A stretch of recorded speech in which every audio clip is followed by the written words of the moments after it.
Hey guys, welcome to the Eczema channel, the only channel that's dedicated to answering your questions about eczema. I'm Carolyn Akinyemi, and today we're going to be talking about hand eczema, particularly the type of hand eczema that results from all the COVID protocols, all the hand washing and the sanitizing. Now, it is important that we hand wash and sanitize.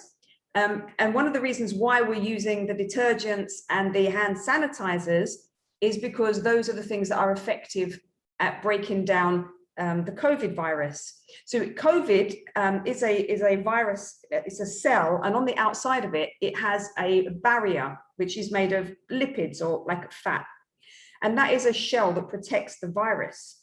So the things that break that down are detergents and sanitizers that have at least 60% alcohol content, and also extremes of pH, so very strong acids, very strong alkalis. So you're not really going to want to put your hands in those.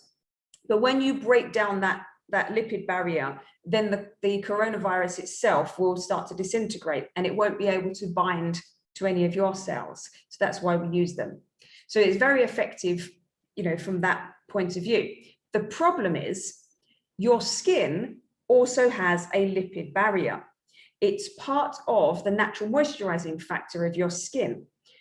In between all of your cells, you have a layer of lipids and fats, which provides a waterproof cover on your skin.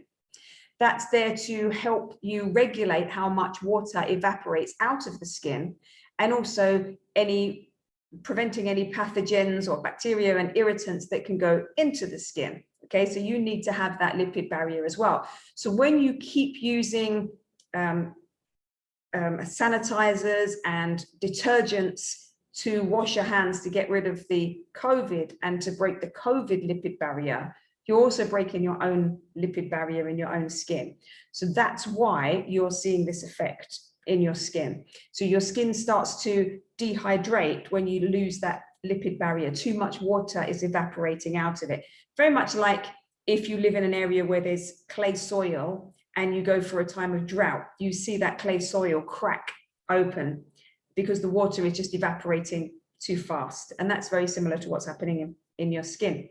So when that happens, your skin starts to crack open, and then you get pathogens and irritants that enter the skin, and then they can set off an immune reaction, and your immune cells get involved and they cause inflammation, and then you get the redness and the itching and pain in your hands. Okay, so why do you get pathogens on your skin anyway if you're sanitizing?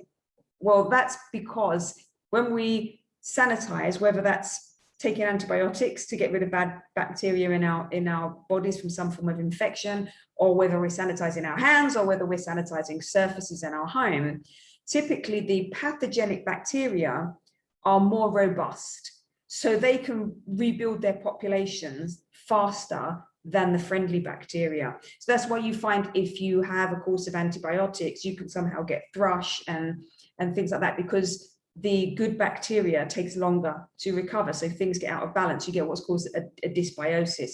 The same thing can happen on your hands. When we're constantly washing, constantly disinfecting, we can inadvertently create a bacterial dysbiosis on our hands. So we end up having the bad bacteria recovering far quicker than the friendly bacteria, and then they're out of correct ratio. So then that's when your skin then can crack open, the pathogens can be getting inside. So what can you do to help yourself with your hands? Well, firstly, you need to find a hand wash that's more skin friendly, more moisturizing. So definitely don't use something that has sodium lauryl sulfate, SLS, in it, because that's been shown to strip the moisture off the skin even more and interfere with the barrier function of the skin. A good place to check for skin-friendly hand washes is the Environmental Working Group website, ewg.org. They have all non-toxic cosmetics and products that you can use. You also want to moisturize your hands every time you have cleaned them, because you need to replace the moisture that you're taking out. But when you go into shops or businesses and they are mandating that you clean your hands, most of these places will be fully understanding if you have hand eczema and you have your own product, and you say, look, I can't use that alcohol sanitizer, I've got my own one because I've got hand eczema. Most people really don't have a problem with that. So don't be afraid to use your own and take your own with you. And then what we do as well, we have a little bottle of oil where we put we put in a rosehip oil and a couple of drops of essential oil, which are also antiviral, like thyme oil or tea tree oil is also antibacterial. Thyme oil is also antibacterial. They're quite effective against the pathogens that could proliferate on your hands. And so we just moisturize those, and it helps to restore the lipid barrier in your hands as well. Then one thing you can do at night that would really help your hands, this is from another science study. They found that if you can soak your hands in Dead Sea salt, not regular salt, not regular sea salt, it must be from the Dead Sea. The Dead Sea salt is very high in minerals like magnesium.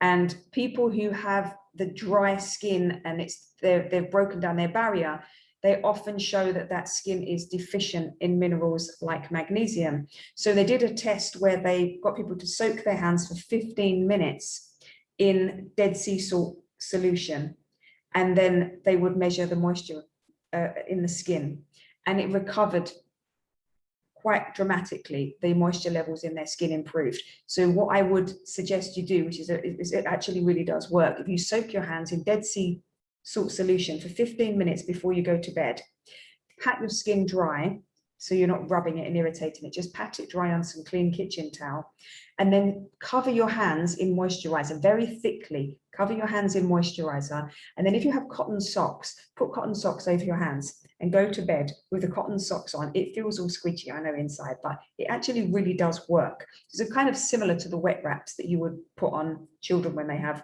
eczema. But this really does work to rehydrate your skin and to bring down the itching and the inflammation. So I hope this helps. Be sure to like this video, share it with anyone you know who's having problems with hand eczema. Make sure you subscribe so that you don't miss any of the great videos and the questions. If you've got questions on eczema, make sure you post them below so that I can answer your questions. Okay, see you next time. Stay safe.